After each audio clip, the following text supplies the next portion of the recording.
ચલો મિત્રો, ધ્યાન અહીંયા હશે બધાને. લોઝ ઓફ મોશન ફાસ્ટ ટ્રેકમાં એક વખત આપણે રિવિઝન કરીએ છીએ, બરાબર. ટાઇટલ લગાવો, લોઝ ઓફ મોશન. ગુજરાતીમાં કહીએ તો કહેવાશે એને ગતિના નિયમ. ચલો ધ્યાન અહીંયા. ગતિના નિયમો સમજવા માટે પહેલું રિવિઝન છે, એટલે રિવિઝનની રીતે ચાલશે એ પ્રમાણે ચર્ચા કરશું. મોરલ ઓફ ધ સ્ટોરી તમને કહી દઉં કે એકચ્યુઅલી આ ચેપ્ટર છે શેની વિશે. તો ફિઝિક્સ છે ને બહુ બધી બ્રાન્ચોની અંદર ડિવાઇડેડ છે. ફોર એક્ઝામ્પલ ઓપ્ટિક્સ છે, ઇલેક્ટ્રિક છે, ઇલેક્ટ્રોમેગ્નેટિઝમ છે, મેગ્નેટિઝમ છે, આવું બધું. એની એક બ્રાન્ચ છે મિકેનિક્સ. શું છે? મિકેનિક્સ. મિકેનિક્સ જે બ્રાન્ચ છે મિકેનિક્સ, એ બે ભાગની અંદર વહેંચાયેલી છે. એક છે કાઇનેમેટિક્સ અને એક છે ડાયનેમિક્સ. કાઇનેમેટિક્સ અને ડાયનેમિક્સ. કાઇનેમેટિક્સને કહેવાય પ્યોર શુદ્ધ ગતિશાસ્ત્ર. કેવું શાસ્ત્ર? શુદ્ધ ગતિશાસ્ત્ર. આમાં તમે પદાર્થનું સ્થાનાંતર, વેગ, પ્રવેગ, આ બધી ચર્ચાઓ કરો, જે આપણે મોશન 1D અને 2D ની અંદર ચર્ચાઓ કરી હતી, બરોબર. અહીંયા ચર્ચા થાય ને, અહીંયા કારણની ચર્ચા થાય. શેની ચર્ચા થાય? કારણ. માની લો હું તમને એમ કહું કે પેન છે 10 મીટર પર સેકન્ડથી ગતિ કરે છે, તો તમે કાઇનેમેટિક્સમાં શું ચર્ચા કરશો? એનો થોડાક સમય પછી વેગ કેટલો હશે, એણે કેટલું સ્થાનાંતર કર્યું હશે, એનો પ્રવેગ કેટલો છે, આવું બધું. ડાયનેમિક્સની અંદર ચર્ચા થાય કે આનો વેગ 10 શું કામે છે, કોના લીધે એનો વેગ આવ્યો, એટલો ખબર પડી કે નહીં. તો ગતિ શા માટે થઈ, એની પાછળ કેટલું ફોર્સ જવાબદાર છે, એને ગતિ ઘટી તો કેટલી થઈ, એની પાછળ કયું રેઝિસ્ટિવ ફોર્સ, કારણની ચર્ચા થાય. એને કહેવાય ડાયનેમિક્સ. શું કહેવાય? ડાયનેમિક્સ. કાઇનેમેટિક્સ અને ડાયનેમિક્સ બંને ભેગી થઈને જે બ્રાન્ચ બનાવીને શું કહેવાય? મિકેનિક્સ. તો મિકેનિક્સ બ્રાન્ચનું ચેપ્ટર છે જેને આપણે સમજવા માટે જઈ રહ્યા છીએ. ધ્યાન બધાનું અહીંયા હશે. પહેલું ટાઇટલ તમારે લગાડવું જોઈએ, દેટ ઇઝ ધ જડત્વ. શું લગાડવું જોઈએ? જડત્વ. જડત્વ શબ્દ આમ તો પોપ્યુલર છે, બિકોઝ આપણે તમને ખબર છે ક્યારેક ને ક્યારેક તો તમારા પેરેન્ટ્સે તમને અથવા તમારા ભાઈ બહેનને અથવા કોઈકને કહેતા સાંભળ્યા હશે કે આ તો સાવ જડ જેવો છે, બરાબર, આ તો સાવ જડ જેવી છે. મતલબ એવો શબ્દ એ ક્યારે વાપરે? ક્યારે તમે એવું શું કર્યું હોય તો તમને એ શબ્દ કહે? જ્યારે તમે કોઈ જીદ ઉપર અડગ હોય અને તમે માનવા જ તૈયાર ન હોય, મતલબ એમાંથી કંઈ ચેન્જ થવા તૈયાર નથી, ત્યારે તમને એમ કે આ તો હાવ જડ જેવું. જડ જેવું મતલબ કે કોઈ વસ્તુમાં ફેરફારનો વિરોધ કરવો. જડત્વનો મતલબ શું? ફિઝિક્સની લેંગ્વેજની અંદર કહીએ તો જડત્વનો મતલબ શું? Resist to change. ઇંગ્લિશમાં શું કહેવાય ને? Resist to change. મતલબ કે ફેરફારનો વિરોધ કરવો. ફેરફારનો વિરોધ. કોઈ પણ પ્રકારનો ફેરફાર હોય, ફેરફારનો વિરોધ કરવાનો જે ગુણધર્મ છે એને શું કહેવાય? જડત્વ. શું કહેવાય? જડત્વ. ફેરફારનો વિરોધ. આપણી પાસે ફિઝિક્સની અંદર 3 જડત્વ છે. નંબર 1 એને કહેવાય સ્થિરતાનું જડત્વ. કોનું જડત્વ? સ્થિરતાનું. નંબર 2 છે એને કહેવાય ગતિનું જડત્વ. કોનું જડત્વ? ગતિ. અને નંબર 3 છે આપણી પાસે, એને કહેશું આપણે દિશાનું જડત્વ. કોનું જડત્વ? દિશા. બરાબર. તો 3 જડત્વ આપણી પાસે છે, સ્થિરતા, ગતિ અને દિશા. ત્રણેયનું એક ઉદાહરણ છે, જોઈએ. ફોર એક્ઝામ્પલ હું તમને એમ કહું કે તમારી પાસે સપોઝ એક કાર છે, તમે જઈને એમ કરીને કારને એમ બળ લગાડશો એટલે તરત કાર ચાલુ થઈ જશે. બોલ હા કે ના? નહીં. તો અત્યારે કાર કેવી છે? સ્થિર. તો it want to be stationary, it want to be at rest. મતલબ એની ઈચ્છા છે કે હંમેશને માટે કેવી રહે? સ્થિર. પણ જો તમારે ગતિમાં લાવવી છે તો તમે એની ઉપર બળ લગાડતા જશો. એક સમય એક વેલ્યુ, સર્ટેન વેલ્યુ એટલી આવશે કે ત્યાં તમે જડત્વને ઓવરકમ કરશો, જડત્વને તમે ક્રોસ કરશો અને પછી એ કેમ આવશે? ગતિ. તો જ્યારે પદાર્થ સ્થિર હોય તો એ હંમેશા શું રહેવા માંગતો હોય? સ્થિર. આવો જે ગુણધર્મ છે એને શું કહેવાય? સ્થિરતાનું જડત્વ. હવે એની જગ્યાએ માની લો કોઈ પદાર્થ ગતિમાં છે તો એને હંમેશને માટે કેમાં રહેવું હોય? ગતિમાં. એને સ્થિર થવું હોય નહીં. એને કેવું જડત્વ કહીએ? ગતિનું જડત્વ. એવી રીતે ત્રીજું આવે ડાયરેક્શનનું જડત્વ, દિશાનું જડત્વ. માની લો કે કોઈ કાર છે, આ તરફ આમ કરીને આમ જઈ રહી છે, કારનો ડ્રાઈવર છે, આમ કરીને આમ સ્ટેરિંગ ઘુમાવશે તો કાર કઈ તરફ ટર્ન લેશે? આ તરફ ટર્ન લેશે. કાર એ તરફ ટર્ન લેશે, પણ પેસેન્જર બધા કઈ તરફ ટર્ન લેશે? સામેની સાઈડ. અને તમને ખબર હશે, ઘણી વખત તમે ફીલ કર્યું હશે વ્હીકલને. એવું થવાનું રીઝન શું? તો કે દરેક પેસેન્જરની ડાયરેક્શન કઈ હતી? આ હતી. અરે હા કે ના? કારને તમે ફોર્સ લગાવ્યું, કારના સ્ટીયરિંગના લીધે કાર ઉપર ફોર્સ લાગ્યું, તે આ તરફ જશે. બોલ હા કે ના? પણ તમારી ઉપર કોઈ ફોર્સ લાગ્યું હતું નહીં. તો તમારી ઈચ્છા હતી, મતલબ તમારી જે બોડી છે, each and every particle want to be in this direction. એને આ જ ડાયરેક્શનની અંદર હંમેશને માટે રહેવું. તો હા કે ને? અને છતાંય તમે જ્યારે આમ કરીને રોટેટ કરીને આ સાઈડ લઈ ગયા એટલે તમારી બોડી આ ડાયરેક્શનમાં રહેવું. તમને ફોર્સ આમ લાગે છે તો તમારી બોડી ઉપર કયા સ્યુડો ફોર્સ લાગે? આ તરફ. અને તમે આ તરફ છે ટર્ન લેશો. ખબર પડી નહીં? થોડીક વાર પછી નવી જે ડાયરેક્શન હશે એમાં તમે સેટ થઈ જશો, પછી એ ડાયરેક્શનમાં રહેવાની ઈચ્છા હશે. ઇન શોર્ટ એન્ડ સ્વીટ લેંગ્વેજમાં જો હું તમને કહું તો જડત્વ કેટલા પ્રકારના હોય આપણી પાસે? 3. ઇન શોર્ટ તમને કહું તો પદાર્થ જે સ્થિતિમાં હોય ને, પદાર્થને હંમેશને માટે એ સ્થિતિમાં જ રહેવું હોય. બરોબર છે? સ્થિર હોય તો સ્થિર, ગતિમાં હોય તો ગતિમાં, દિશામાં હોય તો દિશા. તો આ ત્રણે ત્રણ જડત્વનો મેઇન આધાર છે, એક જ પદાર્થના ગુણધર્મ છે અને એ છે માસ. કોણ છે? માસ. જેટલું દળ વધારે એમ વધારે તો જડત્વ વધારે, એમ વધારે તો જડત્વ વધારે. ઇંગ્લિશમાં જડત્વને કહેવાય ઇનર્શિયા. શું કહેવાય? ઇનર્શિયા.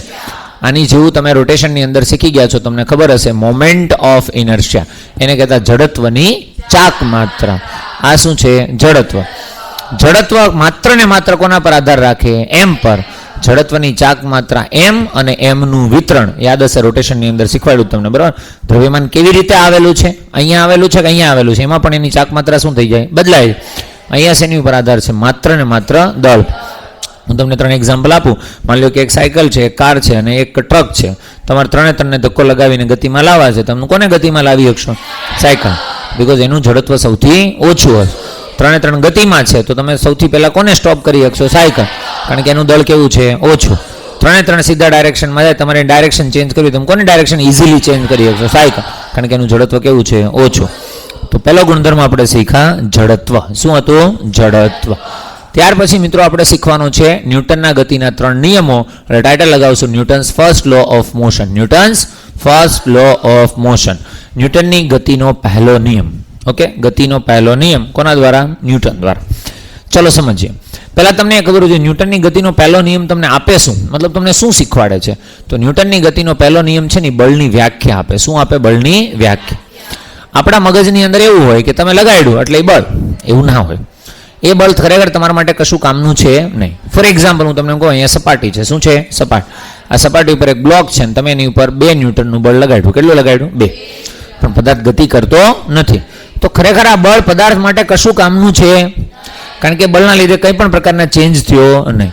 બળ લગાડો તો તમને કંઈક ને કંઈક ચેન્જ દેખાવો જોઈએ. શું દેખાવો જોઈએ? ચેન્જ. આવું ત્યારે જ થાય જ્યારે પદાર્થ ઉપર અસંતુલિત બળ લાગતું હોય. કેવું લાગતું હોય? અસંતુલિત. તો બળની વ્યાખ્યા એટલે એ ન્યૂટનનું કહેવાનું એમ છે કે નોર્મલ બળ આપણી માટે કશું કામનું નથી. આપણી માટે કામનું છે અસંતુલિત બાહ્ય બળ. કેવું બળ? અસંતુલિત બાહ્ય બળ. તો ન્યૂટને એવું કીધું કે જ્યાં સુધી પદાર્થ ઉપર અસંતુલિત બાહ્ય બળ ન લાગે ત્યાં સુધી પદાર્થ સ્થિર હોય તો સ્થિર રહે અને ગતિમાં હોય તો ગતિમાં. મતલબ પદાર્થના વેગમાં કોઈ ચેન્જ થાય નહીં.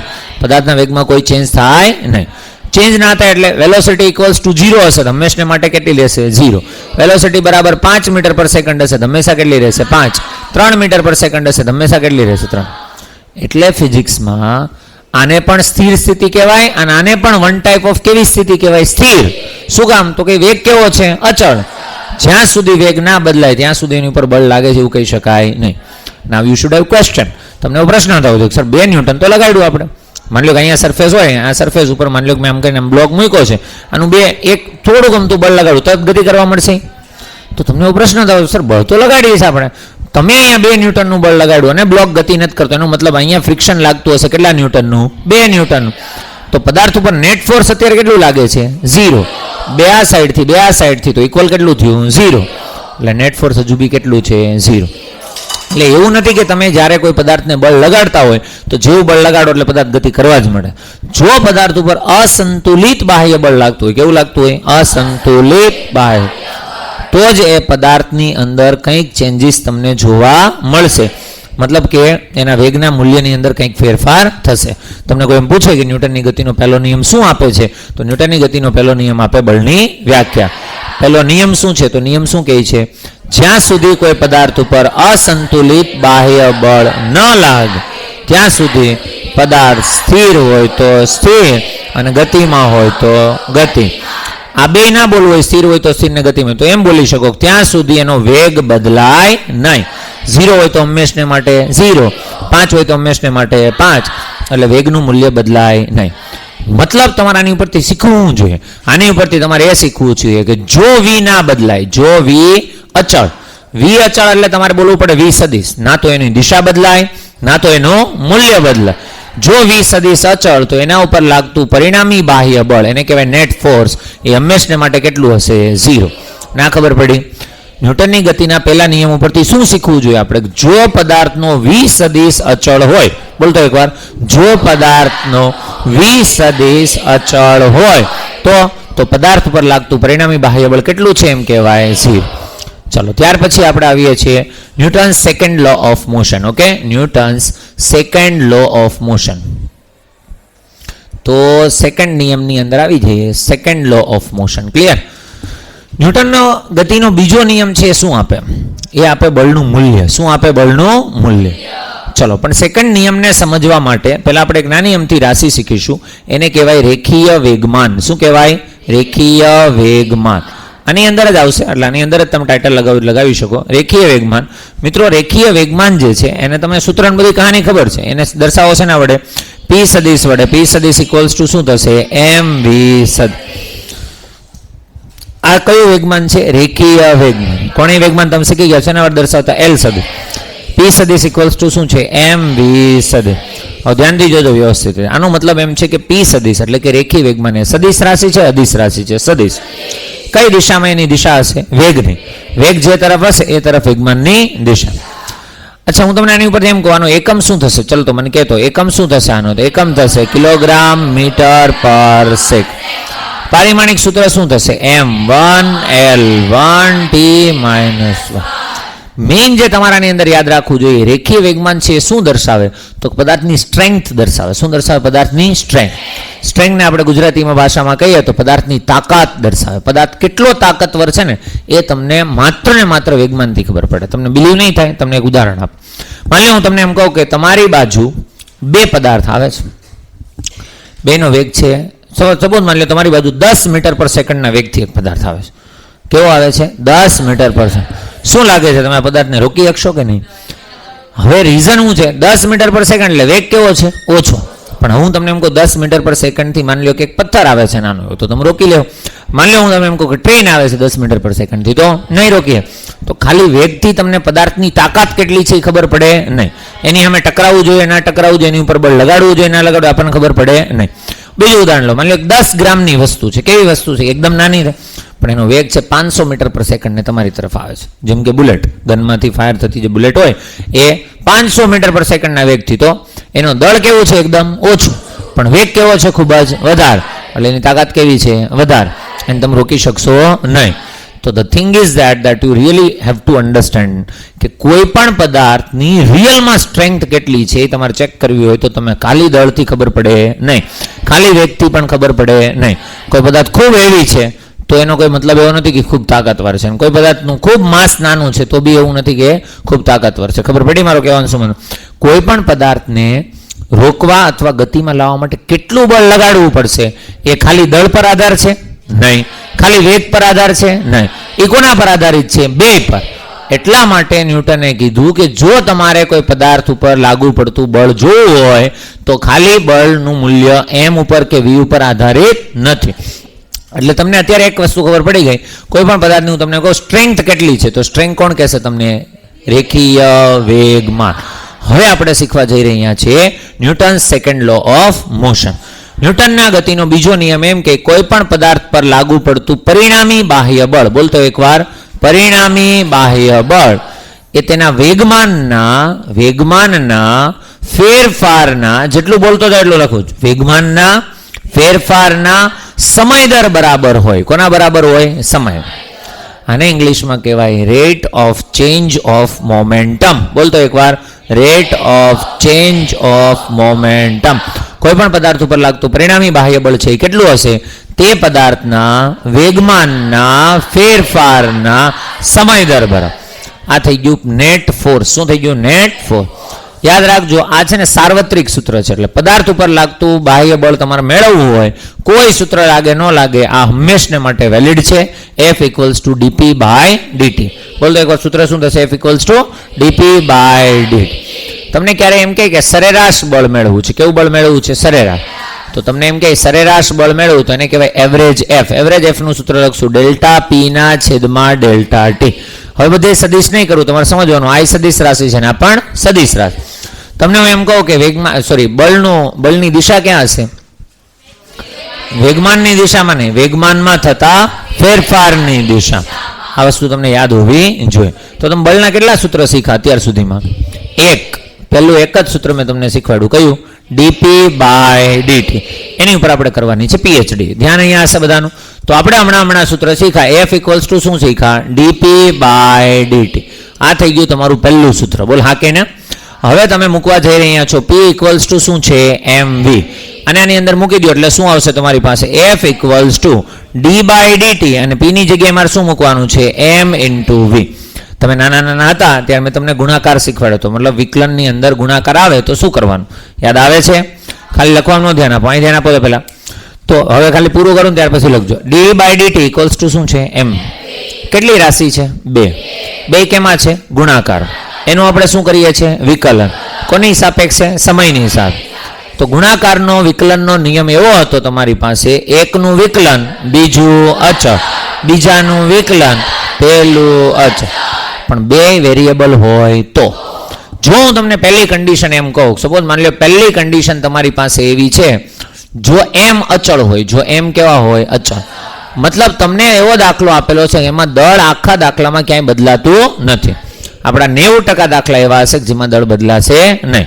ગતિ થશે, આ થશે, તે થશે. 5 કિલોનો પદાર્થ થશે તો હંમેશને માટે કેટલો રહેશે? 5. તો દળ કેવું છે? અચળ. અને આપણો નિયમ એવો હતો, અચળનું આપણે વિકલન કરતા. જો વચ્ચે કોઈને પૂછું તો 100% સેન્ટેન્સ યાદ હોવું જોઈએ. અચળનું વિકલન કરતા નથી. તો અહીંયા એમ અચળ, અચળને જવા દો તો શું આવશે? f equals to m × dv/dt. ના ખબર પડી? dv/dt એટલે આને કહેવાય rate of change of velocity. શું કહેવાય? Rate of change of velocity. અને rate of change of velocity છે તમારી પાસે કોણ? પ્રવેગ. તો આની ઉપર તમે લખી શકો f ઇક્વલ્સ ટુ શું આવશે? માસ × એક્સેલરેશન. તમને એવું લાગતું હશે કે આ સૂત્ર સાર્વત્રિક. આ સૂત્ર સાર્વત્રિક નથી.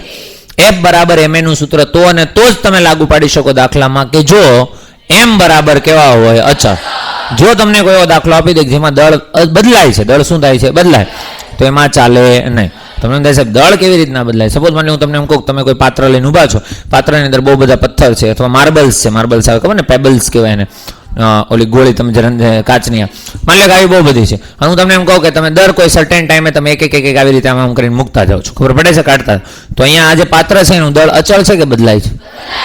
તો એમાં f બરાબર એમ તમને કામ આવે નહીં. માની લો એમ કહો કે અહીંયા એક નળ છે, નળની નીચે આપણે એક પાત્ર રાખીને ઊભા છે ને એમાંથી કન્ટિન્યુઅસલી પાણી આવે છે. પાણીનો કોઈ રેટ આપ્યો હોય કે દર સેકન્ડે આટલા લીટર આવે છે, દર સેકન્ડે આટલા ml આવે છે, ખબર પડે છે શું કહું? તો કન્ટિન્યુઅસલી પાત્રનું દળ શું થાય છે? વધે. માની લો હું રોકેટને લોન્ચ કરું, તમને ખબર રોકેટનું બળતણ એક સાથે ફટાફટ છે ડ્રાય થવાનું હોય, બરાબર? તો કન્ટિન્યુઅસલી એનું દળ શું થાય છે? ઘટે. તો જ્યારે વેરિયેબલ માસનો કેસ હોય, બોલ તો કેનો કેસ હોય? વેરિયેબલ માસ, જેમાં દળ છે અચળ છે નહીં, બદલાય છે, તો આ ચાલે નહીં. આ સૂત્ર માત્ર ને માત્ર ત્યારે વેલિડ છે જ્યારે m બરાબર કેવા હોય? અચળ. સેકન્ડ કેસ લઈએ કે જો v બરાબર અચળ હોય. v બરાબર કેવા હોય? અચળ. v છે એ અચળ છે, મતલબ આખી ગતિ દરમિયાન વેગ ક્યાંય બદલાતો નથી, ખાલી કોણ બદલાય છે? દળ. તો સૂત્ર શું આવશે? તો f બરાબર આપણે અચળનું વિકલન કરતા નથી, તો v એઝ ઇટ ઇઝ રહેશે ઇન્ટુ શું આવશે? dm/dt. તો તમારી પાસે સૂત્ર બનશે f ઇક્વલ્સ ટુ શું થશે? v × dm/dt. dm/dt ની કોઈ રાશિ બનતી નથી એટલે આને એમને રહેવા દઈએ. અરે હા કે ને? ચલો ત્રીજો કેસ છે તમારી પાસે. ત્રીજો કેસ શું હશે? વિચારતો. m પણ અચળ ના હોય અને v પણ અચળ ના હોય. m અને v બંને બદલાતા હોય. m અને v બંને વેરિયેબલ હોય એટલે બંને ચલ હોય. કેવા હોય? બંને ચલ. બંને ચલ હોય તો હવે તમારે કોનું વિકલન કરવું પડશે? બેયનું. બેયનું વિકલન કરવા માટે હમણાં શીખ્યા શું હતું? એકનું વિકલન બીજું અચળ, બીજાનું વિકલન પહેલું અચળ. તો અહીંયા આવશે તમારી પાસે f ઇક્વલ્સ ટુ શું આવશે? m. પહેલા ચલો m ને કેવા રાખીએ? અચળ. તો ઇન્ટુ શું આવશે? dv/dt પ્લસ હવે કોણ અચળ રહેશે? v ઇન્ટુ શું આવશે? dm/dt. આનું સાદુરૂપ આપવું હોય તો આપી શકે. f ઇક્વલ્સ ટુ શું થશે? ma અને પ્લસ શું આવશે? v × dm/dt. તો હવે તમને કોઈ પૂછે કે બળના ખરેખર કેટલા સૂત્ર છે? 3a અને એક જનરલ એટલે કેટલા સૂત્ર છે? 4. પહેલું કહેશો તો dp/dt, બીજું કહેશો તો m × a, ત્રીજું કહેશો v × dm/dt અને ચોથું કહેશો તો ma પ્લસ v × dm/dt. લખી નાખો. 1 મિનિટ આપો છો.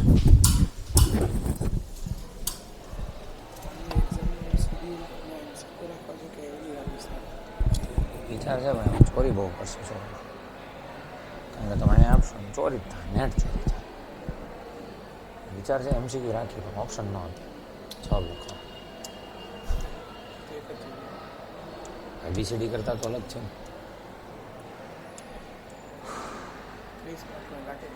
એ કંઈક વિચાર અને પછી લેક્ચર કરી શકો. સિલેબસ કઈ છે બધા.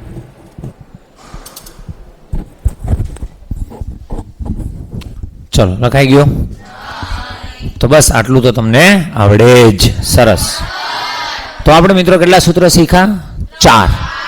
ડીપી બાય ડીટી તમે ગમે અહીંયા યુઝ કરી શકો. દળ અચળ છે તો કયું સૂત્ર આવશે? MA. વેગ અચળ છે તો V × dm બાય dt. અને બંને વેરિયેબલ છે તો બેને ભેગા કરી દેવાના, MA + V × d by dt. હવે આપણે શીખવા માટે જઈ રહ્યા છીએ થર્ડ લો ઓફ મોશન. કોણ છે? Third law of motion. Newton's third law of motion શું કહે? તો થર્ડ લો ઓફ મોશન, ધ્યાન અહીંયા હશે બધાનું. તો તમને ખબર જ છે, બહુ સિમ્પલ નિયમ છે. આઘાત અને પ્રત્યાઘાત હંમેશા સમાન મૂલ્યના અને પરસ્પર વિરુદ્ધ દિશાના હોય છે. ઇંગ્લિશમાં કહીએ તો action and reactions are always same in magnitude and opposite in direction. Okay, same in magnitude, opposite in direction. તો આઘાતને આપણે કહેશું એક્શન અને પ્રત્યાઘાતને આપણે કહેશું રિએક્શન. એ અને આર હંમેશને માટે કેવા હોય? સેમ. અને ડાયરેક્શન કેવી હશે? પરસ્પર વિરુદ્ધ. કહાની ખબર પડી ગઈ? બસ નિયમ પૂરો થઈ ગયો. આમાંથી શીખવા જેવી વસ્તુ શું છે? અચ્છા, હું તમને એમ કહું, કોઈ પદાર્થ છે, કોઈ પદાર્થ, એની ઉપર હું એક વખત બળ લગાવું એટલે એને હું એક્શન ગણું. શું ગણું? એક્શન. તો પહેલા એક્શન લાગે કે પહેલા રિએક્શન લાગે? સાચો જવાબ છે બેમાંથી કોઈ પહેલા લાગે નહીં. એક્શન ને રિએક્શન હંમેશા સાથે જ ક્રિએટ થાય અને હંમેશા સાથે જ ડિસ્ટ્રોય થાય. બેમાંથી કોઈ માઇક્રો સેકન્ડ, મિલી સેકન્ડ પહેલા આવતું નથી. એટલે તમને ક્યારેક કોઈ પૂછે કે એક્શન પહેલા આવશે કે રિએક્શન, કોઈ પદાર્થ ઉપર એક્શન પહેલા લાગશે કે રિએક્શન, તો હંમેશા છે. એટલે એ અને આર હંમેશા, A and R, action and reaction હંમેશા સાથે જ હોય. કેવા હોય? સાથે. સાથે જ લાગે. બેમાંથી એક ક્યારે માઇક્રો સેકન્ડે અવેલેબલ હશે નહીં. અચ્છા, હું એમ કહું કે એક પદાર્થ છે, સપોઝ માની લો હું તમને એમ કહું ભાઈ આ વોલ છે, વોલ ઉપર હું આમ કહીને આમ બળ લગાડું. શું લગાડું છું? બળ. તો મેં લગાડ્યું અને તમે એક્શન ગણો તો આવે એને શું કહો? રિએક્શન. એવો કોઈ નિયમ નથી, ઓલાને તમે એક્શન કહ્યો, કારણ કે બે જો લાગવાના સાથે. પણ નોર્મલી આપણે સમજવા માટે એમ કહીએ કે આને મેં લગાડ્યું, શું કહું? એક્શન. તો સામે શું આવશે? રિએક્શન. તો મને કોઈ કહેશે કે કોઈ એક જ પદાર્થ હોય એના ઉપર જ એક્શન, એના ઉપર જ રિએક્શન, એવું પોસિબલ છે? નહીં. હંમેશને માટે યાદ રાખો, action and reaction can not be on same body. ક્યારે એક જ પદાર્થ ઉપર બે હોઈ શકે નહીં. સમજાય છે? એક્શન એક પાસે હશે તો રિએક્શન બીજા પાસે. એટલે મિનિમમ કેટલા પદાર્થો ઇન્વોલ્વ હશે? 2. એક્શન એન્ડ રિએક્શન હંમેશા સાથે જ લાગે અને હંમેશા અલગ અલગ પદાર્થ પર હોય. કોના પર હોય? અલગ અલગ પદાર્થ પર. કોના પર હશે? અલગ અલગ પદાર્થ પર લાગે. બોલ હા કે ના? હા. પછી તમને એને લીધે અસર જોવા મળે ના જોવા મળે પછીની વાત છે, પણ આટલી ખબર હોવી જોઈએ. Action and reaction same in magnitude, opposite in direction. એટલે મેગ્નિટ્યુડ કેવા હશે? સેમ. દિશા કેવી હશે? વિરુદ્ધ. બીજી વસ્તુ તમે શીખા. શું શીખા? એ અને આર હંમેશા એક જ સાથે લાગે, કોઈ પહેલા કોઈ પછી નહીં. હંમેશા કોના ઉપર લાગે? અલગ અલગ પદાર્થ પર. કહાની ખબર પડી ગઈ દરેકને? આ સિવાય બીજું કંઈ હશે તો પછી પાછા આવીને એની અંદર એડ કરી જશું. અત્યારે આટલું છે. આટલું તમે કરો એટલે તમારું, તમે નહીં માનો પણ તમારું 60-70% ચેપ્ટર છે આટલાની અંદર આવી ગયું કહેવાય. ખબર પડે છે? 60-70% ચેપ્ટર આની અંદર આવી ગયું. પણ એમાં ખાલી અન્ડરસ્ટેન્ડિંગ હોય. શું હોય? અન્ડરસ્ટેન્ડ. હકીકત તમે જે બળ શીખા છો એવા બળો છે કેટલા પ્રકારના જે આપણા સિલેબસની અંદર છે, જેને આપણે સમજવાના હોય. તો આપણે થોડાક બળ સમજવાના છે. આપણે હમણાં શીખા રિએક્શન. શું શીખા? રિએક્શન. તો ખરેખર રિએક્શન ફોર્સનું શું હોય? જો માની લે અહીં હું બ્લોક મૂકું ને, બ્લોક, તો આ બ્લોકની પાસે શું છે? દળ M. તો એને લીધે નીચે એક ફોર્સ લાગશે. કયું લાગશે? mg. આ નીચે જે ફોર્સ mg લાગશે અને આ સપાટી છે એની ઉપર એક બળ લગાડશે. આને એક્શન કહો તો આને શું કહેવાય? રિએક્શન. એટલે આને કહેવાય રિએક્શન ફોર્સ. શું કહેવાય? Reaction force. પ્રતિક્રિયા બળ. શું કહેશું એને? પ્રતિક્રિયા બળ. આ રિએક્શન ફોર્સના હકીકતમાં 2 ઘટક હોય. કેટલા ઘટક હોય? 2. એક હોય લંબબળ અને એક હોય ફ્રિક્શન. કેવું હોય? લંબબળ અને ફ્રિક્શન. એટલે અહીંયા તો એના 2 ઘટક નહીં પડે કારણ કે વર્ટિકલ છે. કેવો છે? વર્ટિકલ. પણ માની લો કે રિએક્શન ફોર્સ આ રીતે હોય તો એના કેટલા ઘટક પડતા હોય? 2. એક હશે ફ્રિક્શન અને એક કોણ હશે? લંબબળ. ખબર પડી કે નહીં? આપણે આને નથી ભણવાના. શું કામ? તો કે આપણે આને અને આને અલગ અલગ ભણવાના છીએ. તો અત્યારે આનો એક ઘટક છે એને આપણે શું કહીએ છીએ? લંબબળ. એને આપણે સમજવા માટે જઈ રહ્યા છીએ. બોલ હા કે ના? ચલો તો ધ્યાન અહીંયા પહેલું કામ આપણે શીખવાના છીએ લંબબળ. શું શીખવાના છીએ? લંબબળ. લંબબળ ઇંગ્લિશની અંદર એને કહેશું આપણે નોર્મલ ફોર્સ. શું કહેશું? Normal force. તો નોર્મલ ફોર્સ છે એ કેવું હોય, શું કરે, એ જોવાનું છે. તો એ જોવા માટે હંમેશને માટે લાગે ક્યાં? લંબળ લાગે ક્યાં? તો યાદ રાખ, સંપર્ક સપાટીએ લાગે. ક્યાં લાગે? સંપર્ક. કોઈ પણ જગ્યાએ બે સપાટી એકબીજાના કોન્ટેક્ટમાં આવે એટલે ધેર ઇઝ ચાન્સ કે અહીંયા નોર્મલ ફોર્સ હશે. ખબર પડી કે નહીં? સમજાણું? અમુક સંજોગોમાં ના પણ હોય, પણ 99% કેસની અંદર હશે. તો લાગે ક્યાં? બોલતો એકવાર, સંપર્ક સપાટીએ.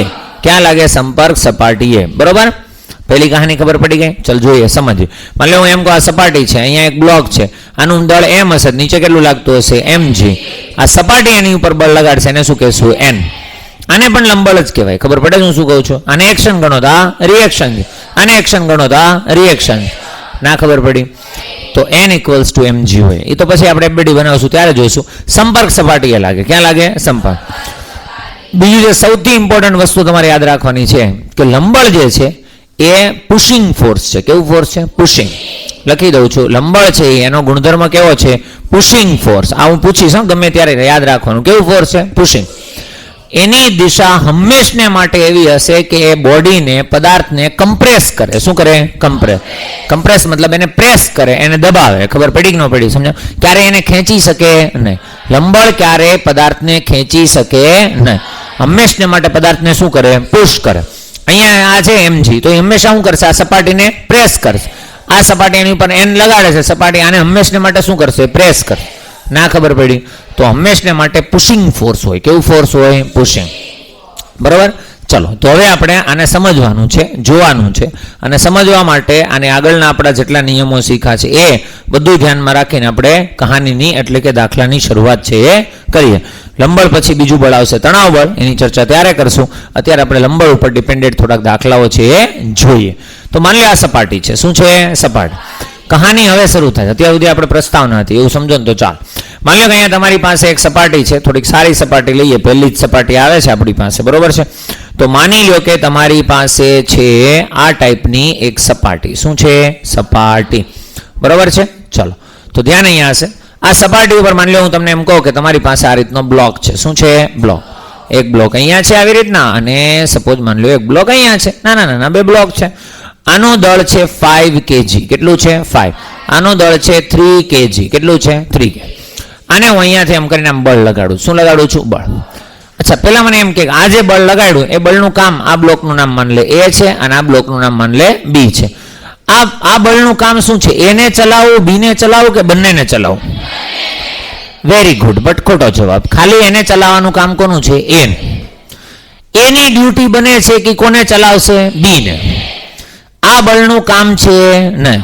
એ બળને ખાલી કોણ દેખાય? A. એને કોણ દેખાય? B. ના ખબર પડી? એ ચલાવવા માટે આ બંનેની સપાટી કેવી છે? એકબીજાના સંપર્કમાં. તો અહીંયા લંબળ લાગશે, અહીંયા નોર્મલ ફોર્સ લાગશે. કોણ લાગશે? Normal force. એ નોર્મલ ફોર્સ કોણ કોના પર લગાડશે? A B પર. બસ પૂરું? નહીં. Every action has reaction. તો B પણ એ ઉપર શું લગાડશે? બળ. કહાની ખબર પડે છે? ચલો સમજીએ. હવે તમને એક મોસ્ટ ઇમ્પોર્ટન્ટ સ્ટેટમેન્ટ છે શીખવાડું છું, યાદ રાખજો કે જો તમારી પાસે કોઈ તંત્ર હોય. શું હોય? તંત્ર કોને કહેશું? એક કરતા વધારે પદાર્થ ભેગા થાય, પદાર્થ, કણ, કોઈ પણ, એટલે એને શું કહેવાય? તંત્ર. ઇંગ્લિશમાં એને કહેશું આપણે સિસ્ટમ. શું કહેશું? સિસ્ટમ. જો આપણી પાસે સિસ્ટમ હોય, શું હોય? સિસ્ટમ. તો સિસ્ટમને જો એક સાથે ચાલવું હોય, સિસ્ટમને એક સાથે ચાલવું, સિસ્ટમ ઉપર કોઈ બળ લાગે તો સિસ્ટમને એક સાથે ચાલવું હોય. સિસ્ટમને એક સાથે ચાલવું હોય તેની એક જ કન્ડિશન છે કે સિસ્ટમની અંદર જેટલા પણ પાર્ટિકલ હશે, બોલતો એકવાર, સિસ્ટમની અંદર જેટલા પણ પાર્ટિકલ હશે બધાનો પ્રવેગ કેવો હોય? સેમ. બધાનો પ્રવેગ હંમેશને માટે કેવો હોય? સેમ. ઇટ ઇઝ ઇમ્પોસિબલ કે એક જ સિસ્ટમની અંદર બે અલગ અલગ પ્રવેગ. હા, એક્સેપ્શનલ કેસ આવશે, આપણે પણ ભણશું, પણ એ જ્યારે આવશે ત્યારે હું તમને કહી દઈશ. ત્યાં સુધી તમારે અત્યારે એવું જ યાદ રાખવાનું છે કે સિસ્ટમની અંદર દરેક પાર્ટિકલનો પ્રવેગ કેવો હોય? સેમ. જો એને જોડે જોડે ચાલવું હોય તો. અને એટલા માટે તમારો કોઈ પણ FBD ના દાખલાનો પહેલો ટાર્ગેટ હોવો જોઈએ તમારે પ્રવેગ મેળવવો. શું મેળવવો છે? પ્રવેગ. એટલે હંમેશા નંબર સ્ટેપ 1 ઉપર આપણી પાસે હશે, આપણે શું મેળવશું? પ્રવેગ. સ્ટેપ 1 શું મેળવવાનું છે? એ મેળવવો. ખબર પડી ગઈ દરેકને હું શું કહું? બાકીનું સ્ટેપ 2 3 લખવાની જરૂર નથી, તમે મેળવશો એટલે તમને ફીલ જ આવી જશે કે આવું કરવાનું, આવું કરવાનું, આવું કરવાનું. ચલો હવે ધ્યાન અહીંયા હશે, લખવાની અંદર સહેજે ધ્યાન નહીં, ખાલી અહીં ધ્યાન આપો. તો આપણે જોઈએ છે પ્રવેગ. શું જોઈએ છે? પ્રવેગ. અત્યારે દળ બદલાય છે કે અચળ છે? મેજોરિટી કેસની અંદર દળ કેવું હશે? અચળ. એટલે મેજોરિટી કેસમાં આપણું સૂત્ર હશે F બરાબર ma. તો A બરાબર શું થશે? પહેલી વાર છે એટલે લખ દો F ઇક્વલ્સ ટુ શું હશે? ma. તો A બરાબર શું હશે? F by m. માન લ્યો કે અહીંયા બળ લાગે છે, સપોઝ માન લ્યો 16 ન્યૂટન. કેટલું લાગે છે? 16 ન્યૂટન. કેટલું લાગે છે? 16. તો ચલો બોલો, F કેટલું લાગે છે? 16. દળ કેટલું છે? 8. જવાબ કેટલો આવશે? 2 મીટર પર સેકન્ડ. કહાનીનો મતલબ શું? તો કહાની એવું કહે છે, જો આ તંત્રને સાથે ચાલવું હોય તો તંત્રમાં કેટલા પદાર્થો છે? 2. 2 નો પ્રવેગ કેટલો હશે? 2. ના ખબર પડી? સેમ પ્રવેગ જ રાખવો પડે. હવે તમારી સાયકોલોજી કેવી હોવી જોઈએ? તમે છે ને, તમે સમજતા નથી. ફોર્સ છે ને, ઇટ ઇઝ અ પઝલ. શું છે? પઝલ. એકબીજાની લિંક વગર કંઈ થશે અને બધું જ એકબીજા કનેક્ટેડ છે. જો કઈ રીતે કનેક્ટેડ છે સમજવાનું છે વ્યવસ્થિત રીતે, એકદમ મસ્ત ધ્યાન હશે. બોલો, એ પદાર્થને બળ કેટલું મળ્યું? જે પૂછું છું એટલું જ વિચારવાનું, એનાથી આગળ કશું વિચારવાનું છે નહીં. એને બળ કેટલું મળ્યું? 16. અચ્છા, વેરી ગુડ. પ્રવેગ કેટલો સેટ થયો છે? 2. આને 2 પ્રવેગથી ચાલુ હોય તો આની પાસે બળ કેટલું જોઈએ? F બરાબર શું હોય? ma. એનું m કેટલું છે? પ્રવેગ કેટલો છે? જોઈએ કેટલું? કેટલું જોઈએ? 10. મળ્યું કેટલું? 16. જોઈએ કેટલું? વધ્યું કેટલું? એ 6 એ કોને લગાડશે? બી ને. ના ખબર પડી? આની ઉપર કેટલું લાગશે? 6. તો બી હું ચૂપ રહેશે? ના, બી પણ એને શું લગાડશે? 6. ના ખબર પડી? આનું દળ કેટલું છે? પ્રવેગ કેટલો છે? કેટલું જોઈએ? કેટલું જોઈએ? મળ્યું કેટલું? તો 0 થઈ ગયું. બોલ હા કે ના? આગળ કોઈ છે નહીં. હજી જેમ જેમ મોટી સિસ્ટમ આવશે એમ તમને વધારે ખબર પડશે, પણ અત્યારે તમને એટલી ખબર હોવી જોઈએ. આ રીતે ફટાફટ જવાબ આવે. મેળવ્યું કેટલું? 16. પેલા જોઈએ કેટલું લખે. પેલા હું મેળવ્યું હોય છે આપણે? પ્રવેગ. પ્રવેગ કેટલો છે? 2. તો આને કેટલું જોઈએ? 10. આને કેટલું જોઈએ? 6. આ તો ઠીક છે, તમને પૂછ્યું. બાકી મને ડાયરેક્ટ એમ પૂછ્યું ને કે એ વડે બી ઉપર કેટલું નોર્મલ લાગતું હશે, તો હું ખાલી પ્રવેગ જોત કેટલો છે? 2. ભાઈબંધનું દળ કેટલું છે? 3 2. તો એને બી ને કેટલું લગાડવાનું હોય? 6. 6 થી 1 પોઈન્ટ ઉપર લગાવી શકે ના. બધું હળી મળેલું હોય. જો વેચાઈ જાય હતું કેટલું? 16. 10 આણે વાપરું અને 6 આણે વાપરું. ખબર પડે છે કે નહીં? તમને એફબીડી બનાવતા આવડવી જોઈએ. શું બનાવતા આવડવું જોઈએ? એફબીડી. એની એફબીડી બનાવો. આ એ હોય તો એ ઉપર કેટલા બળ લાગતા તમે દર્શાવશો? એક અહીંયા લાગતું હશે કેટલું? 16. આ હતું એક્સટર્નલ ફોર્સ. કોણ હતું? એક અહીંયા લાગતું હશે. અરે હા કે ના? આ કોણ હશે? આ કોના પર લાગતું ફોર્સ છે? એ. કોના વડે લાગતું છે? બી. તો આને કહેવાય ફોર્સ ઓન એ બાય બી. અને કેટલું લાગે છે? 6. આને ઘણા લોકો આમ પણ લખે normal on A by B. Normal force છે કોના પર લાગે છે? એ પર. કોના વડે? બી વડે. ના ખબર પડી? કેટલી ખબર પડી છે હમણાં તમને સમજીએ આપણે. સપોઝ માની લો તમારી પાસે આ રીતની સપાટી છે અને અહીંયા તમારી પાસે એક પદાર્થ છે, બીજો એક પદાર્થ આવી રીતનો છે, ત્રીજો એક પદાર્થ આ રીતનો છે અને ચોથો પદાર્થ આ રીતનો છે. બોલ હા કે ના? સપોઝ માની લો આ છે 5 kg, અહીંયા છે આ 10 kg, અહીંયા છે આ 3 kg. કેટલા થયા? 10 ને 15 ને 3 18. 18 ને સપોઝ માની લો આ ભાઈબંધ છે 6 kg. કેટલા છે? 6. કેટલા થયા? 24 છે ને? 24 2 48. 48 ન્યૂટન આપણે લગાડી દઈએ. કેટલું લગાડી દઈએ? 48. માની લો અહીંયા 48 ન્યૂટન લાગે છે. બરોબર છે? અરે હા કે ના? ખાલી કહાની સમજવી, તમને ફીલ આવી જોઈએ. ફોર્સ એકચ્યુઅલી તમને એવું લાગતું હોય કે બધું ફિક્સ જ હોય, આમ કરો તો જ થાય, આવો એવું ન હોય. આખી એક કેમેસ્ટ્રી છે. શું છે? કેમેસ્ટ્રી. બધા જ પદાર્થોની એકબીજા જોડે એવા બોન્ડિંગ સેટ છે. ધ્યાન દીજો, હમણાં તમને ખબર પડશે. ટોટલ બળ કેટલું આવ્યું? 48. પહેલું કામ આપણું છે એ ઇક્વલ્સ ટુ શું છે? F by m.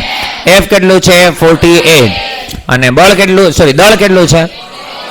24. તો 24 2 48. તો 2 મીટર પર સેકન્ડ સ્ક્વેર. ના ખબર પડી? ચલો આને 2 થી ચાલુ હોય તો કેટલા જોઈએ? 10. આને કેટલા જોઈએ? 20. આને કેટલા જોઈએ? 6. આને કેટલા જોઈએ? પહેલા મને એટલું કહો, આ કેટલાને નથી ખબર પડી. જો કોઈ બેઠું હોય તો અત્યારે કહી દે તો થશે, પછી કંઈ થશે નહીં. આમાંથી કોઈને ડાઉટ હશે 10 20 6 12 કેમ આવ્યા? આ બધું શું છે? એની રિક્વાયરમેન્ટ છે. શું છે? શું કામ એની આટલી જ રિક્વાયરમેન્ટ છે? આની કરતા વધારે નથી, આની કરતા ઓછી નથી. એવું કેમ નથી? બીકોઝ એને રહેવું છે સિસ્ટમમાં, અને સિસ્ટમમાં રહેવું હોય તો સિસ્ટમનો નિયમ છે કે સિસ્ટમે જે પ્રવેગ નક્કી કર્યો છે એ જ પ્રવેગથી તમે સિસ્ટમ જોડે રહી શકો. એનાથી વધારે નહીં, એનાથી ઓછો નહીં. એટલે એમની ઈચ્છા છે કે અમારો બધાનો પ્રવેગ કેટલો હોય? 2. અને જો 2 પ્રવેગ રાખવો હોય તેનું દળ કેટલું છે? 5. તો એને કેટલું બળ જોઈએ? 10, 20, 6, 12. 5, 2, 10, 10, 2, 20, 3, 2, 6, 6, 2, 12. ના ખબર પડી? હવે કહાની સ્ટાર્ટ થાય. મેળવું કેટલું? 48. વાપરું કેટલું? 10. વધ્યું કેટલું? તો આ ભાઈબંધનું કામ છે આની ઉપર કેટલું લગાડવું? 38. આ ભાઈબંધ ચૂપ રહેશે ના, એ પણ આની ઉપર કેટલું લગાડશે? 38. હવે તમને પ્રશ્ન પૂછે, માની લો નામ A છે, નામ B છે, નામ C છે, નામ D. B વડે A પર લાગતું બળ, B વડે A પર કેટલું લાગતું હશે? 38. એમ બીજું કઈ હોતું નથી. ચલો બાકીના ધ્યાન અહીંયા હશે. અચ્છા ચલો, આને કેટલું મળ્યું? 38. 38 માંથી યુઝ કેટલું કર્યું? 20. વધ્યું કેટલું? તો આ ભાઈબંધ આને કેટલું આપશે? 18. આ ભાઈબંધ આને કેટલું આપશે? 18. ના ખબર પડી? ચલો આને કેટલું મળ્યું? 18. વાપરું કેટલું? આને કેટલું આપશે? 12. આ કેટલું આપશે? 12. અને લાસ્ટમાં જોઈને જોતું તો કેટલું? 12. લાસ્ટમાં જોતું હોય એટલું જ આવશે. જો એનાથી વધારે ઓછું આવે એટલે સમજવાનું આગળ આપણે કંઈક ભૂલ કરેલી છે. બાકી વહેંચણીમાં કોઈ દિવસ ભૂલ આવે નહીં. આમાં કંઈ કોમ્પ્લિકેશન્સ હોતા નથી. આ જ રીતે કેમેસ્ટ્રી છે આખી ચાલે. બોલ હા કે ના? હવે તમને એમ પૂછે ડી વડે સી પર લાગતું બળ કેટલું હશે? 12. તમને એમ પૂછે બી વડે સી પર લાગતું બળ, ના ખબર પડી? તમને કોઈ પણ ની એફબીડી બનાવવાનું કહે, સપોઝ માની લો સી ની એફબીડી બનાવવાનું કહે, તો સી ની એફબીડી કેવી હશે ખબર છે? સી ઉપર કેટલા બળો લાગે છે? એક આ લાગે છે, એ કેટલું છે? 18. એ કોણ લગાડે છે? બી. કોના પર લગાડે છે? તો એને કહેવાય ફોર્સ ઓન સી બાય બી. ના ખબર પડી? એક જ લાગે, બીજું કઈ લાગે છે? કયું લાગે છે? આ તરફ. એ કેટલું છે? 12. અહીં કોણ લગાડે છે? ડી. કોના પર લાગે છે? સી. તો force on C by D. હવે તું ધ્યાનથી જો, આવે છે કેટલું? 18. અહીંયાથી સામે કેટલું લાગ્યું? 12. વધ્યું કેટલું? 6. તો આને ખરેખર નેટ ફોર્સ કેટલાનું મળ્યું? 6 ન્યૂટન. એ 6 ન્યૂટનના લીધે ચાલશે. બોલ હા કે ના? એનું દળ કેટલું હતું? 3. તો પ્રવેગ કેટલો મેન્ટેન કરશે? 2. છે ને બધું સેટ આખું. આ રીતે આખી કેમેસ્ટ્રી એની ફિક્સ હોય. એવું નથી કે જ્યાં મજા આવે ત્યાં ગમે આંકડા આપણે લખી નાખીએ. ખ્યાલ આવ્યો ને? હરેક તમે જેટલી વસ્તુ લખી છે બધાનો એક એક મિનિંગ છે. બોલ હા કે ના? આવડશે બધાને? ચલો એક હજી ફટાકથી એક વાત કરી નાખીએ એટલે તમને પ્રેક્ટિસ છે થઈ જાય. સપોઝ માની લો અહીંયા એક બ્લોક છે, અહીંયા એક બ્લોક છે, અહીંયા પણ એક બ્લોક છે, અને સપોઝ અહીંયા એક બ્લોક છે. બોલ હા કે ના? આનું માપ છે 10 કિલો, આનું સપોઝ માની લ્યો છે 7 કિલો, આનું સપોઝ માની લ્યો છે 3 કિલો. કેટલા થયા બધા થઈને? 10 ને 7 17 ને 3 20. અને આ છે ભાઈબંધ 5 કિલો. અને આની ઉપર સપોઝ માની લ્યો આપણે બળ લગાડ 100 ન્યૂટન. કેટલું લગાડીએ છીએ? 100. ચલો ધ્યાન અહીંયા હશે. તો પહેલા શું મેળવવાનું છે? એ મેળવશો એટલે એફ બાય એમ. એફ કેટલા છે? 100. એમ કેટલા છે? 25. પ્રવેગ કેટલો આવશે? 4 મીટર પર સેકન્ડ સ્ક્વેર. ધ્યાન અહીંયા હશે બધાનું વ્યવસ્થિત રીતે. ચલો કેટલા ચાલવાનું બધાને? 4. કોઈને આમાંથી એક્સેપ્શન મળેલું છે? નહીં. આગળ જતા મળશે ત્યારે હું તમને કહીશ. અત્યારે કોઈની પાસે છે નહીં. બધાને જોડે રહેવાનું. કેટલા ચાલવાનું? 4. આને કેટલું જોઈએ? 20. આને કેટલું જોઈએ? 12. આને કેટલું જોઈએ? 40. આને કેટલું જોઈએ? 28. ના ખબર પડી? આપ્યું કેટલું? 100. વાપરું કેટલું? વધ્યું કેટલું? 80 અહીંયા અને 80 અહીંયા. આમાં કોઈ પાર્શિયાલિટી હોય નહીં. આ 80 લગાવે તો આનું કામ છે, એનું કર્તવ્ય છે, ડ્યુટી છે કે એને પર પણ કેટલું લગાડે? 80. આને કેટલું જોઈએ? આવ્યું કેટલું? જોઈએ કેટલું? જોઈએ કેટલું? 12. વધ્યું કેટલું? તો 68 અહીંયા જશે અને 68 અહીંયાથી આવશે. બોલ હા કે ના? ચલો જોઈએ કેટલું? 40. વધ્યું કેટલું? નહીં. આટલું આ જ વધ્યું, એમાં બીજું કઈ આવે જ નહીં. કેટલું વધ્યું? હજી ન ખબર હોય કે આવ્યું કેટલું? 68. જોઈએ કેટલું? 40. વધ્યું કેટલું? એ જ વધે, એમાં બીજું કઈ આવે નહીં. 28 આયા ને 28 આયા. બોલ હા કે ના? તમને એમાં કેટલા પ્રશ્નો? જેટલા એને પૂછવા એટલા પૂછ્યું. તમને એમ પૂછે તંત્રનો પ્રવેગ કેટલો? 4. તમને એમ પૂછે કે એ ઉપર લાગતું નેટ ફોર્સ કેટલું? નેટ ફોર્સ તો એ જ હોય જેટલું એ યુઝ કરે. બાકી બધું તો એ આપી દે કે લઈ લે. ખબર પડે છે? તો નેટ ફોર્સ કેટલું 20. તમને એમ પૂછે A પર B વડે લાગતું ફોર્સ કેટલું 80. તમને એમ પૂછે C પર B વડે લાગતું ફોર્સ કેટલું 68. તમને એમ પૂછે કે C પર D વડે લાગતું કેટલું 28. તમને એમ પૂછે D પર C વડે લાગતું કેટલું. હવે ને જે પૂછવું એ બધું પૂછી લે. ક્લિયર છે બધા? નોટ કરો ચલો ફટાફટ.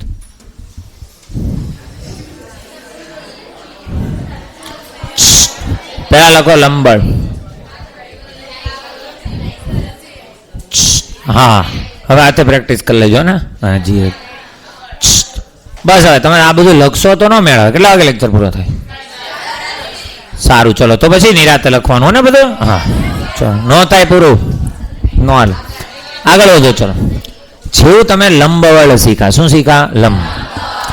એવી રીતે મિત્રો લાગે તણાવ બળ. શું લાગે? તણાવ. તણાવ બળને મિત્રો આપણે આપણી ભાષામાં કહીએ છીએ ટેન્શન. શું કહીએ છીએ? ટેન્શન. ટેન્શનને આપણે દર્શાવશું કોના વડે? ટી વડે. ચલો ધ્યાન અહીંયા હશે, વ્યવસ્થિત રીતે જોવાનું છે. ટી વડે આપણે દર્શાવીએ છીએ. આની માટે શું કહી શકીએ? તો આ છે ને હંમેશા પુલિંગ ફોર્સ છે. કેવું ફોર્સ છે? પુલિંગ. એનું હંમેશના કામ છે ખેંચવાનું. શું કરે? ખેંચવાનું. આ ક્યારેય બોડીને કમ્પ્રેસ કરી શકે નહીં. એટલે આપણે મેઇન મેજોરિટી બે બળની જરૂર પડે. તમે ગમે ત્યારે એફબીડી બનાવશો તમને બે બળ વારંવાર દેખાશે. એક એન પુશિંગ આવતું હોય એટલે 99% કોણ હશે? એન. પુલિંગ આવતું હોય 99% કોણ હશે? ટી. ના ખબર પડી? ચલો તો આ છે પુલિંગ ટાઈપનું ફોર્સ. એટલે એને કહેવાય ખેંચાણ ટાઈપનું. કેવા ટાઈપનું? ખેંચાણ. હંમેશને માટે ખેંચે. ખ્યાલ આવ્યો ને? નોર્મલી આની પ્રેઝન્સ માટે સ્ટ્રિંગ હોય. શું હોય? સ્ટ્રિંગ. સ્ટ્રિંગ એટલે કોણ હોય? દોરી. ઘણીવાર સળિયો હોય, તાર હોય, આવું પણ હોઈ શકે. મેજોરિટી કેસની અંદર કોણ હશે? દોરી. ધ્યાન અહીંયા આમાંય કંઈ હોય નહીં. માની લો તમને આવી રીતે આમ કરીને આમ કહી દીધું, અહીંયા તમારી પાસે એક બ્લોક છે એને દોરી સાથે જોડેલ છે, પાછો અહીંયા એક બ્લોક છે એને દોરી સાથે જોડેલ છે, પાછો અહીંયા એક બ્લોક છે, અહીંયા દોરી છે ને અહીંયા બળ લગાડે છે. બોલ હા કે ના? આ દાખલા તમે જોયા હશે બરાબર. ચલો વેરી ગુડ. માની લો આના દળ આપ્યા તમને. આનું દળ આપ્યું છે 5 kg, આનું દળ આપ્યું છે 2 kg અને 5 ને 2 7. આનું દળ આપ્યું છે 3 kg અને બળ લાગે છે 50 ન્યૂટન. કેટલું છે? 50 ન્યૂટનથી ખેંચું. પહેલા તમારે શીખવાનું હોય ડાયરેક્શન બનાવતા. શું બનાવતા? ડાયરેક્શન. તો આ છે, આ દોરી હોય, આને ખેંચવું હોય તો કેમ ખેંચે? આમ ખેંચે. બોલ હા કે ના? આમ જ ખેંચી શકે, બીજો કોઈ ઓપ્શન બને નહીં. આમ જ ખેંચી શકે, બીજો કોઈ ઓપ્શન બને નહીં. ચલો અહીંયા તમે વિચાર કરો. અહીંયા સંપર્ક સપાટી છે. શું છે? સંપર્ક. આને ખેંચે. આ દોરી છે ને, દોરીનું કામ કોઈ દી કમ્પ્રેશનનું છે? કોઈ દિવસ પુશ કરવાનું છે? હંમેશા શું કરવાનું છે? પુલ. આને પુલ કરવું હોય તો આમ, આને પુલ કરવું હોય તો આમ. એટલે તમે જોયું હશે એક જ દોરીમાં કેટલી ડાયરેક્શન હોય? 2. તમને એમ થાય અમારે કઈ ગણવાની? આ ગણવાની કા ગણો? જો તું આ બોડીને લેતો આ અને આ બોડીને લેતો આ. કારણ કે આ બોડી માટે ટેન્શનનું કામ છે આમ ખેંચવું અને આ બોડી માટે ટેન્શનનું કામ છે આમ ખેંચવું. ના ખબર પડી? તમને તો આમાં કેમ એવું? નોર્મલમાં તો એવું નહોતું. નોર્મલમાં એવું હતું. નોર્મલમાં તમને ખબર 2 બ્લોક બાજુમાં હતા. એક આમ લાગતું હતું ને એક આમ લાગતું હતું. યાદ આવે છે? અહીંયા પણ એ જ છે. એક આમ લાગે છે ને એક આમ લાગે છે. ખબર પડે છે શું કહું છું એ? ચલો વ્યવસ્થિત રીતે જોવાનું છે. ધ્યાન અહીંયા હશે. અહીંયા દર્શાવો તો અહીંયા કેટલું હશે? આ તરફ. અને અહીંયા કેટલું હશે? આ તરફ. બરોબર. આનું નામ છે A, આનું નામ છે B, આનું નામ છે C. આ જે ફોર્સ છે એ કોણ લગાડે છે? મને કોઈ કહેશે આ એ લગાડતો હશે કોણ? B. કોના પર લગાડતો હશે? A પર. ના ખબર પડી? સમજાવું. ચલો આ ફોર્સ છે એ, આ ફોર્સ માટે શું છે? આ કોના પર લાગતું ફોર્સ છે? C પર. તમને દેખાય, તમે ફીલ ન કરો તો જ તમને આન્સર ખોટો આવે, બાકી આમાં કાંઈ ન હોય. આ બળ કોના પર લાગતું હોય? C પર. કોણ લગાડતું હોય? B પર. બીજું કોઈ તો આવીને લગાવી જવાનું. અહીંયા હું તમને કહું ચલો આ બળ માટે શું કહી શકો? કોના પર લાગે છે? B પર. કોણ લગાડતું હશે? A. ના ખબર પડી? ચલો આ છે એક સિસ્ટમ. શું છે? સિસ્ટમ. અને સિસ્ટમનો એક જ કાનૂન છે કે બધા જ જોડે રહેવા જોઈએ. બધાનો એક્સેલરેશન કેવો હોવો જોઈએ? સેમ. તો A ઇક્વલ્સ ટુ F કેટલું છે? 50. M કેટલું છે? 10. તો પ્રવેગ કેટલો આવશે? 5 મીટર પર સેકન્ડ સ્ક્વેર. આને કેટલું જોશે? 15. આને કેટલું જોશે? 10. આને કેટલું જોશે? 25. ના ખબર પડી? મળ્યું કેટલું? 50. વાપરું કેટલું? વધ્યું કેટલું? તો અહીંયા 35 આમ અને 35 આમ. ના ખબર પડી? ચલો મળ્યું કેટલું? યુઝ કેટલું થયું? વધ્યું કેટલું? અહીંયા કેટલા? 25 ને અહીંયા કેટલા? 25. હવે તમને પૂછ લે ગમે બે દોરી વચ્ચેનું ટેન્શન. ખબર પડી કે નહીં? તમને એમ પૂછે કે tension on C by B, અથવા એમ પૂછે B અને C વચ્ચે જે દોરી છે એમાં તણાવ કેટલું? 25. તમને એમ પૂછે બી અને એ વચ્ચે તણાવ કેટલું 35. ના ખબર પડી? આવડશે બધાને? ચલો એક લાસ્ટ હજી પ્રેક્ટિસ કરી નાખે એટલે તણાવ બળ તમારું પૂરું. ચલો ધ્યાન. અહીંયા માની લો કે તમારી પાસે અહીંયા એક બ્લોક છે, અહીંયા એક બ્લોક છે, અહીંયા એક બ્લોક છે અને અહીંયા પણ એક બ્લોક. તમારે કરવું જાતે? થોડોક હાર્ડ બનાવીને આપું કે આવો જ આપો? આવો જ આપો. ચલો હાર્ડ એટલે એમાં કાંઈ ન હોય, થોડુંક ટ્વિસ્ટ કરું, બીજું કાંઈ. સપોઝ માની લો અહીંયા આપેલું છે 75 ન્યૂટન. કેટલું આપેલું છે? 75. ચલો ન્યૂટન પછી નક્કી કરશું, પહેલા હું દળ આપી દઉં, બરાબર? અહીંયા માની લો છે 2. અહીંયા માની લો છે 2 kg. કેટલા છે? 2. આ દોરી છે, બરાબર? આ દોરી એટલે હું આમ લખી દઉં છું. ચલો ધ્યાન. અહીંયા હશે, ચલો એક ટ્રાય આપીશ તમને, બરાબર? એટલે કર્યો એવો નહીં હોય, એવો તો તમને આવડે છે, મને ખબર છે, એની કરતાં અલગ હશે, બરાબર? એટલે અહીંયા કેટલા છે? 2. પેલા આવો કરી નાખો. ચલો કર્યો એવો 2. અહીંયા કેટલા છે? 3. અહીંયા કેટલા છે? 4. 4 ને 3 7 ને 2 9. 9 9 ને 6 એટલે 15, બરાબર? અને આપી દીધા. ચલો 75 નહીં, 15 4 60, 15 5 75 ન્યૂટન. તો એ જ આવ્યું ને? હા એવું. તો હું કરું લે હવે. ચલો કેટલા આવ્યા? 75. ક્લિયર? ચલો દરેક દોરીમાં ઉદ્ભવતું તણાવ મેળવો ફટાકથી. દરેક દોરીમાં ઉદ્ભવતું તણાવ મેળવો. A B C D.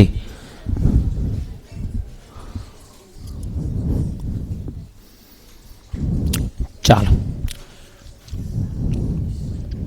મળી ગયું? ચલો એકવાર વેરીફાઈ કરીએ. ટોટલ પહેલા તો શું મેળવવું પડશે? એક્સેલરેશન. બળ કેટલું છે? 75. દળ કેટલું છે? 15. 15 5 75. એટલે આને કેટલું જોશે? 30. આને કેટલું જોશે? 20. આને ચલો 75. વાપરું કેટલું? 30. વધ્યું કેટલું? કેટલું વધ્યું? 45. 45 માંથી કેટલું વાપરું? વધ્યું કેટલું? 25 માંથી કેટલું વાપરું? વધ્યું કેટલું? એટલે આ બે બાજુ સેમ જ હશે, બરોબર? ઓકે, આટલું થઈ ગયું. ક્લિયર છે બધા? Very good. આવડે કે ન આવડે? તમને એમ પૂછ્યું હોય કે સી અને બી વચ્ચે દોરીમાં ઉદ્ભવતું તણાવ 25, એ અને બી વચ્ચે તણાવ 10. ક્લિયર છે બધા? ચલો આમાં ખાલી થોડોક ચેન્જ કરું છું. સેમ આકૃતિ, સેમ વસ્તુ. આ સાઈડે એક દોરી મૂકી દઈએ આપણે અને એ સાઈડ હું બળ લગાડું છું 15 ન્યૂટન. હવે શું કરશું? બે બાજુ ખેંચ. તમારે જે કરવું એ કરો, મેં ક્યાં ના પડી કઈ. કહાની સેમ છે, એટલે મતલબ આકૃતિ સેમ જ છે, બરાબર? આકૃતિ અલગ દોરજો, અલગ દાખલો છે, એવી રીતે ટ્રીટ કરજો.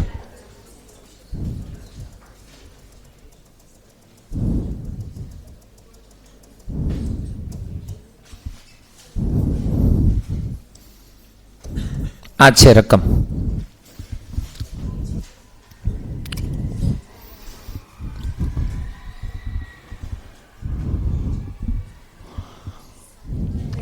રેડી? ચલ જોઈએ. તો ધ્યાન અહીંયા છે, જોઈ લઈએ એક વખત ફટાકથી ભાઈ. ચલો પેલું કામ શું છે? એ બરાબર એફ બાય એમ. આ વખતે એફ કેટલા લાગે છે? 60 લાગે છે. તો 60 ના છેદમાં કેટલું છે? 15. એટલે ચાલવાનું બધા કેટલા? 4. 4 ચાલવાનું, અને એ તમને ખબર ડાયરેક્શન ક્યાં હશે? આ તરફ. ફોર્સ આ બાજુ વધારે. 4 ચાલુ હોય તો 6 4 24, 4 4 16, 3 4 12 અને 2 4 8.